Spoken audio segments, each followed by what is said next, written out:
Ya, sementara itu pemirsa, meski baru awal minggu pertama di bulan Ramadan, namun usaha para penjahit pakaian sudah mulai kebanjiran pesanan yang rata-rata untuk dipakai di hari Lebaran nanti.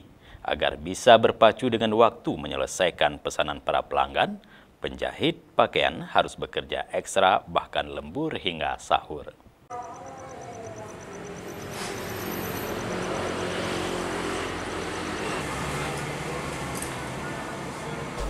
Bagi sebagian masyarakat menggunakan baju baru di saat hari raya sudah menjadi suatu budaya. Hal itu bertujuan agar di hari Lebaran bisa berpenampilan bagus dan rapi untuk bertemu dan bersilaturahmi dengan sanak saudara. Maka tak jarang dari jauh-jauh hari setiap masyarakat mulai mempersiapkan pakaian baru yang akan digunakan di hari kemenangan. Salah satunya dengan menjahit pakaian di toko jahit atau tailor. Maka tak jarang di saat masuk bulan Ramadan, para penjahit pakaian pun mulai kebanjiran orderan. Salah satunya seperti toko menjahit pakaian G&G Tailor yang berada di kawasan Ajun, Kabupaten Aceh Besar.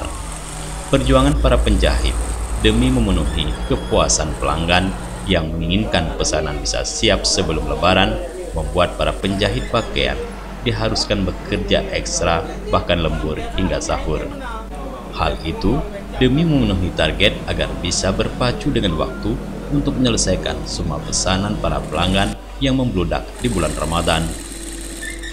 Salah seorang penjahit yang berada di toko jahit pakaian tersebut, Agus, mengatakan setiap masuk bulan puasa kebiasaan banyak pelanggan yang order pakaian rata-rata untuk digunakan di hari raya. Maka tak jarang setiap bulan puasa dirinya memilih lembur untuk bisa mempersiapkan pesanan pelanggan maksimal 3 hari sebelum Lebaran. Agus mengatakan, kalau hari biasa siap menjahit 2 pakaian, namun untuk bulan Ramadan dirinya harus bisa siap 3 hingga 4 pakaian per hari, meskipun harus lembur hingga sahur. Kalau bukan bulan puasa ya agak-agak sepi, mungkin dari pagi sampai malam kayak gitu, jam 10, jam 11. Kalau bulan puasa lembur kami alhamdulillah kan kayak biasa-biasa. Kalau dalam satu hari biasanya kami, kalau dalam puasa biasanya kami ada siap 4 atau 3 kayak gitu. Dari Aceh Besar, Tim Liputan Aceh TV melaporkan.